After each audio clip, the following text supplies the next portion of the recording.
La Chambre des notaires du Rhône vous présente Mon notaire et moi.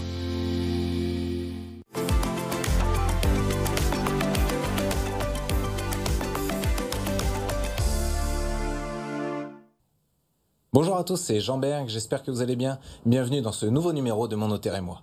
Vous le savez, c'est votre rendez-vous privilégié avec la Chambre des notaires du Rhône.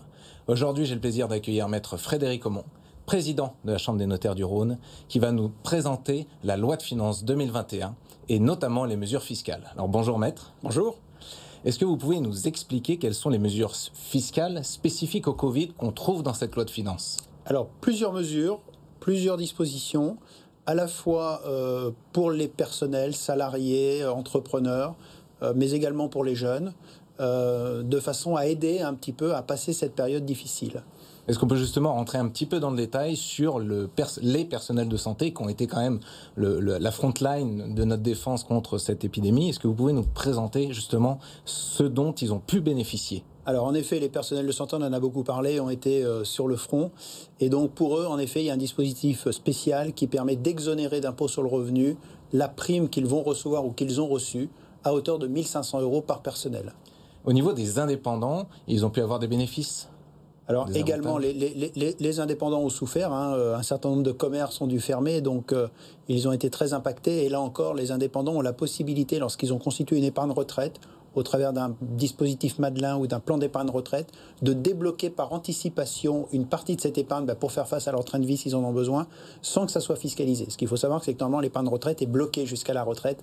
Là, il y a un dispositif spécial qui leur permet de débloquer les sommes sans avoir à payer d'impôt sur le revenu sur les sommes débloquées. Donc, alors avec des plafonds, bien entendu. D'accord, mais en tout cas très intéressant. Oui, au niveau des dons aux associations?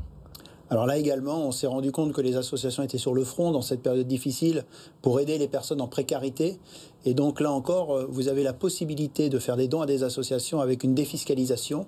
Et le plafond de la défiscalisation a été augmenté.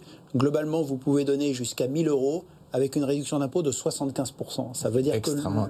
Ce qui est extrêmement intéressant, ça veut dire que le don vous coûte effectivement que 250 €. Donc c'est un sujet à creuser. Tout à fait. Et dernier sujet sur les jeunes, les primes à l'embauche pour les contrats d'apprentissage et de professionnalisation. Alors là aussi, on en a entendu parler, on sait que le Covid est compliqué pour les jeunes pour s'insérer dans le milieu du travail, les entreprises sont fragilisées. Donc là encore, l'État aide les entreprises à embaucher des jeunes en apprentissage ou en contrat de professionnalisation en leur accordant une aide. Alors c'est une aide de 5 000 € par apprenti si l'apprenti a moins de 18 ans et 8 000 € s'il a plus de 18 ans.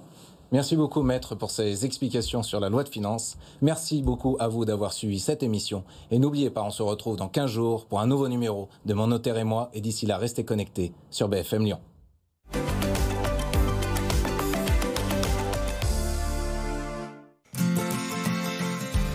La Chambre des notaires du Rhône vous a présenté Mon notaire et moi.